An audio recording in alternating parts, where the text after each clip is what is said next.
Dans l'histoire, certains noms sont gravés dans le marbre, d'autres, longtemps effacés, jaillissent du passé avec la force d'un cri de guerre. Aujourd'hui, nous redonnons sa voix à l'une de ces géantes. Bienvenue sur Les Oubliés de l'Histoire. Nous partons vers les terres d'or de l'actuel Ghana, au cœur de l'illustre et redoutable empire Ashanti. À l'aube du XXe siècle, quand l'impérialisme britannique croyait avoir tout soumis, une femme s'est levée là où les rois hésitaient. Elle ne portait pas seulement le poids d'une couronne, mais la responsabilité d'une nation entière. Son nom résonne comme un défi, Yaa Asantewaa.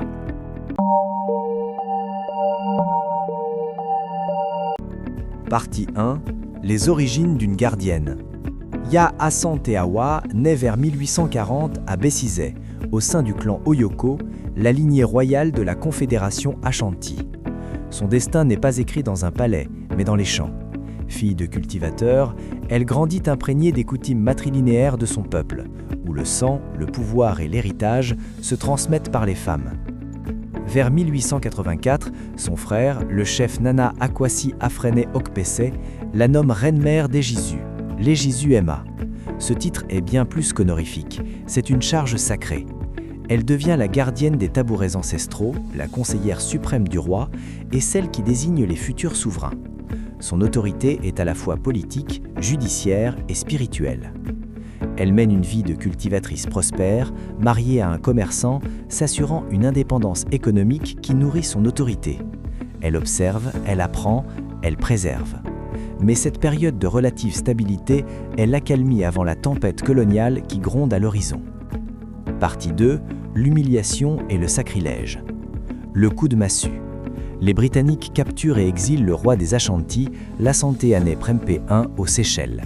Parmi les déportés se trouve le petit-fils bien-aimé de Yaa Asantewaa. L'empire est décapité, son âme mise en cage à des milliers de kilomètres. Puis le 28 mars 1900, l'outrage ultime.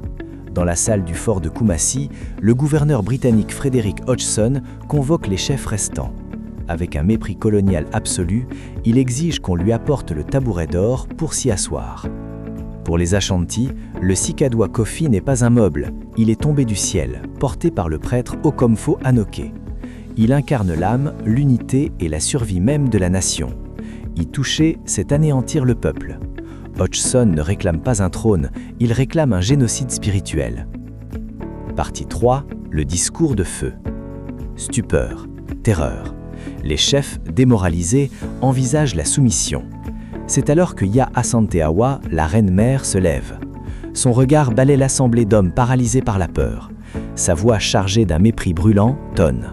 « Je vois que certains d'entre vous ont peur. Si c'était au jour glorieux de nos ancêtres, un chef ne resterait pas assis à voir son roi emmené sans tirer un coup de feu. Aujourd'hui, nous le ferons. Nous, les femmes. Nous nous battrons. Nous nous battrons jusqu'à la dernière d'entre nous qui tombe. » Puis, le coup de génie rhétorique, une provocation qui frappe au cœur de leur identité masculine. Si vous, les hommes, n'allez pas au front, alors échangez vos vêtements contre mes sous-vêtements. Pour sceller son appel aux armes, elle saisit un fusil, le braque vers le ciel et fait tonner la poudre. Le signal de la révolte est donné. Elle vient d'être nommée commandante en chef de l'armée Ashanti. Partie 4. La guerre du tabouret d'or, 1900-1901. À près de 60 ans, Yaa Asantewaa dirige une armée de 5000 hommes. C'est une première dans l'histoire Ashanti.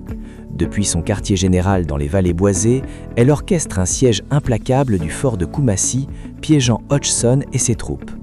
Elle n'est pas qu'un symbole, c'est une stratège. Elle organise des réseaux d'intelligence via les coopératives de femmes, supervise l'approvisionnement à armes-feu et à poudre et mène une guerre de guérilla épuisante.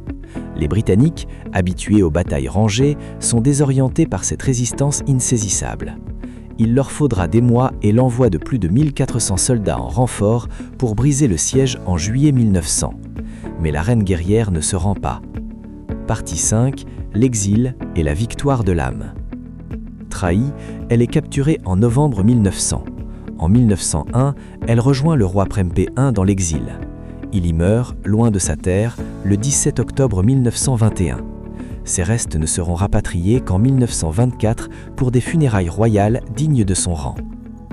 La guerre est perdue. l'Empire est annexé en 1902. Mais Ya Santeawa a remporté la seule victoire qui comptait vraiment. Le tabouret d'or n'a jamais été capturé. Les prêtres l'avaient caché.